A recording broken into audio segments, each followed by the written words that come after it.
আসসালামু আলাইকুম। সংবাদে আপনাদের সবাইকে স্বাগতম জানাচ্ছি আমি রোজ। শুরুতেই সংবাদ শিরোনাম। গাজার মানবিক পরিস্থিতি নিয়ে মুসলিম দেশগুলোর উদ্বেগ।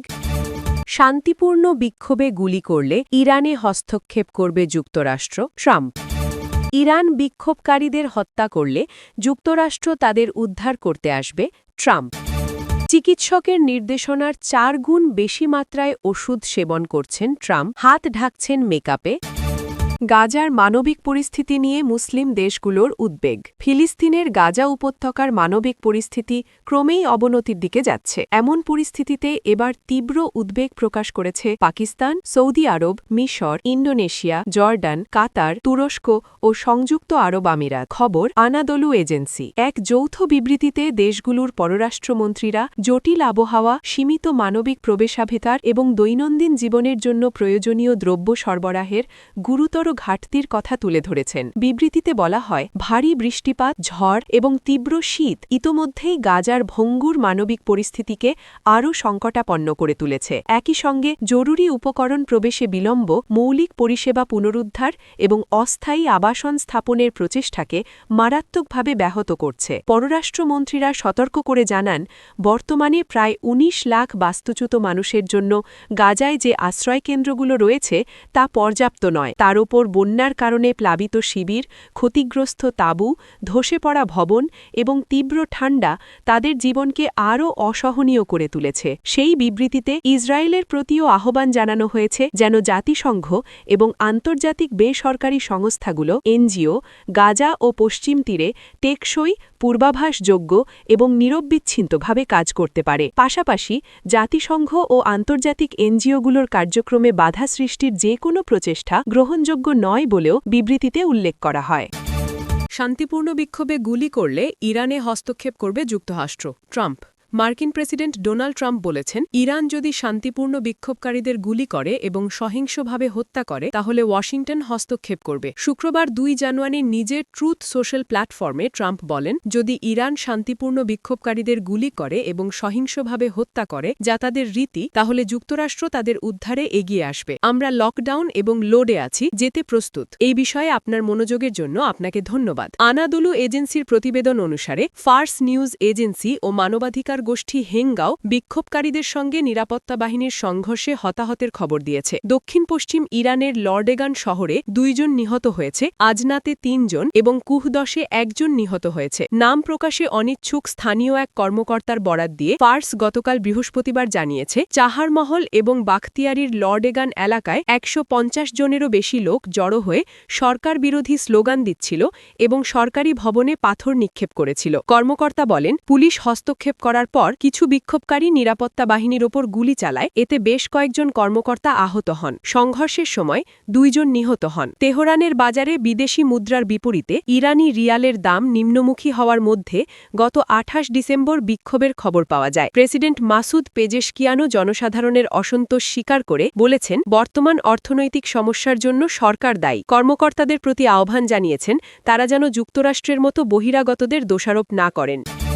ইরান বিক্ষোভকারীদের হত্যা করলে যুক্তরাষ্ট্র তাদের উদ্ধার করতে আসবে, ট্রাম্প। ইরানে চলমান বিক্ষোভে প্রাণহানির ঘটনায় কড়া হুঁশিয়ারি দিয়েছেন মার্কিন প্রেসিডেন্ট ডোনাল্ড ট্রাম্প। তিনি বলেছেন, ইরান সরকার বিক্ষোভকারীদের হত্যা করলে যুক্তরাষ্ট্র তাদের উদ্ধারে এগিয়ে আসবে। এ লক্ষ্যে মার্কিন সামরিক বাহিনী পুরোপুরি প্রস্তুত বলেও জানান তিনি। আজ শুক্রবার নিজের সামাজিক যোগাযোগ মাধ্যম ট্রুথ সোশ্যালে দেওয়া এক পোস্টে একথা বলেন ট্রাম্প। চরম অর্থনৈতিক সংকট ও দ্রব্যমূল্যের ঊর্ধ্বগতির প্রতিবাদে গত রোববার ইরানের রাজধানী তেহরানে ধর্মঘট শুরু করেন ব্যবসায়ীরা। দ্রুত এই আন্দোলন দেশের অন্যান্য শহরে ছড়িয়ে পড়ে এবং বৃহস্পতিবার তার সহিংস রূপ নেয়। দীর্ঘদিনের পশ্চিমা নিষেধাজ্ঞা এবং গত বছরের জুন মাসে ইসরায়েল ও যুক্তরাষ্ট্রের বিমান হামলায় পারমাণবিক ও সামরিক অবকাঠামো ক্ষতিগ্রস্ত হওয়ায় ইরানের অর্থনীতি বর্তমানে একরকম খাদের কিনারে পৌঁছেছে। এ পরিস্থিতিতে বিক্ষোভ দমনে কঠোর অবস্থানের পাশাপাশি আলোচনার প্রস্তাব দিয়েছে তেহরান সরকার। ইরান ইরানের অর্ধ-সরকারি সংবাদ সংস্থা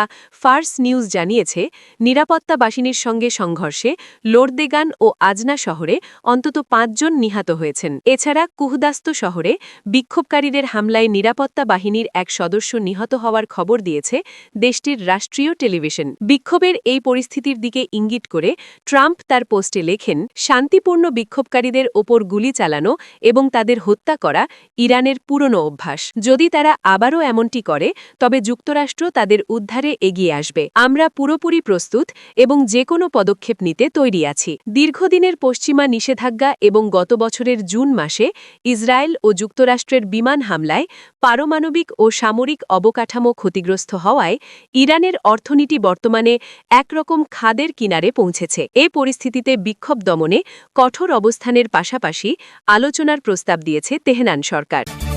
চিকিৎসকের নির্দেশনার ৪ গুণ বেশি মাত্রায় ওষুধ সেবন করছেন ট্রাম্প, হাত ঢাকছেন মেকআপে। যুক্তরাষ্ট্রের প্রেসিডেন্ট ডোনাল্ড ট্রাম্প তার স্বাস্থ্য নিয়ে এক দীর্ঘ সাক্ষাৎকারে দাবি করেছেন তিনি নিখুঁত স্বাস্থ্যের অধিকারী। তবে এ বিষয়ে কথা বলতে গিয়ে তিনি এমন কিছু তথ্য দিয়েছেন যা তার বয়স নিয়ে চলমান উদ্বেগকে আরও উস্কে দিয়েছে। ট্রাম্প জানান তিনি চিকিৎসকের পরামর্শের চেয়ে বেশি মাত্রায় অ্যাসপিরিন গ্রহণ ও হাতের কালশিটে দাগ ঢাকতে মেকআপ ব্যবহার করেন এবং নিয়মিত শরীরচর্চা করাকে বিরক্তিকর মনে হওয়ায় তা এড়িয়ে চলেন। দ্য ওয়াল স্ট্রিট জার্নালকে দেওয়া ওই সাক্ষাৎকারে ট্রাম্প স্বীকার করেন যে গত অক্টোবরে তার আসলে সিটি স্ক্যান করা হয়েছিল, অথচ এর আগে তিনি সাংবাদিকদের কাছে ভুল তথ্য দিয়ে বলেছিলেন তার বিস্তৃত পরিসরে এমআরআই স্ক্যান করা হয়েছে। যুক্তরাষ্ট্রের ইতিহাসে সবচেয়ে বেশি বয়সে ৭৯ বছর প্রেসিডেন্ট হিসেবে শপথ নেওয়া ট্রাম্পের শরীরে বার্ধক্যের ছাপ স্পষ্ট হয়ে উঠছে। মাঝে মধ্যেই বিভিন্ন সভায় তাকে ঘুমিয়ে পড়তে দেখা যায় এবং অনেক সময় তিনি অন্যদের প্রশ্ন শুনতে পান না বলেও অভিযোগ রয়েছে। দ্য ওয়াল স্ট্রিট জার্নাল জানায়, নিজের স্বাস্থ্য নিয়ে জনমনে তৈরি হওয়া আলোচনা বিতর্কে ট্রাম্প বিরক্তি প্রকাশ করেছেন। পত্রিকাটিতে তার স্বাস্থ্য নিয়ে প্রতিবেদন প্রকাশের প্রস্তুতির সময় হঠাৎ একটি টেলিফোন কলে ট্রাম্প বলেন, চলুন ২৫তম বারের মতো স্বাস্থ্য নিয়ে কথা বলি, আমার স্বাস্থ্য একদম নিখুঁত। ট্রাম্প জানান ২৫ বছর ধরে তিনি নির্ধারিত মাত্রার চেয়ে বেশি পরিমাণ অ্যাসপিরিন সেবন করছেন, যদিও তিনি স্বীকার করেন এর ফলে তার শরীরে দ্রুত কালশিটে দাগ পড়ছে। চলুন ২৫তম বারের মতো স্বাস্থ্য নিয়ে কথা বলি, আমার স্বাস্থ্য একদম নিখুঁত। ডোনাল্ড ট্রাম্প, মার্কিন প্রেসিডেন্ট। ট্রাম্প বলেন, লোকে বলে অ্যাসপিরিন রক্ত পাতলা করতে সাহায্য করে, আমি চাই না আমার হৃৎপিণ্ড দিয়ে ঘন রক্ত প্রবাহিত হোক। চিকিৎসকরা সাধারণত ৮১ মিলিগ্রামের পরামর্শ দিলেও ট্রাম্প প্রতিদিন ৩২৫ মিলিগ্রাম অ্যাসপিরিন নেন। দীর্ঘদিনের এই রুটিন তিনি বদলাতে না চাইলে জানান, আমি কিছুটা কুসংস্কারে বিশ্বাসী। এর আগে ওয়াল্টার রিড ন্যাশনাল মেডিকেল সেন্টারে করানো পরীক্ষা নিয়ে ট্রাম্প বলেছিলেন সেটি এমআরআই স্ক্যান ছিল, কিন্তু এবার তিনি সাক্ষাৎকারে স্বীকার করেন সেটি এমআরআই ছিল না, ছিল সাধারণ একটি স্ক্যান। চিকিৎসকরা সাধারণত ৮১ মিলিগ্রামের পরামর্শ দিলেও ট্রাম্প প্রতিদিন ৩২৫ মিলিগ্রাম অ্যাসপিরিন নেন। দীর্ঘদিনের এই রুটিন তিনি বদলাতে না চাইলে জানান, আমি কিছুটা কুসংস্কারে বিশ্বাসী। এর আগে ওয়াল্টার রিড ন্যাশনাল মেডিকেল সেন্টারে করানো পরীক্ষা নিয়ে ট্রাম্প বলেছিলেন সেটি এমআরআই স্ক্যান ছিল, কিন্তু এবার তিনি সাক্ষাৎকারে স্বীকার করেন সেটি এমআরআই ছিল না, ছিল সাধারণ একটি স্ক্যান। চিকিৎসকরা সাধারণত ৮১ মিলিগ্রামের পরামর্শ দিলেও ট্রাম্প প্রতিদিন ৩২৫ মিলিগ্রাম অ্যাসপিরিন নেন। দীর্ঘদিনের এই রুটিন তিনি বদলাতে না চাইলে জানান, আমি কিছুটা কুসংস্কারে বিশ্বাসী। এর আগে ওয়াল্টার রিড ন্যাশনাল মেডিকেল সেন্টারে করানো পরীক্ষা নিয়ে ট্রাম্প বলেছিলেন সেটি এমআরআই স্ক্যান ছিল, কিন্তু এবার তিনি সাক্ষাৎকারে স্বীকার করেন সেটি এমআরআই ছিল না, ছিল সাধারণ একটি স্ক্যান।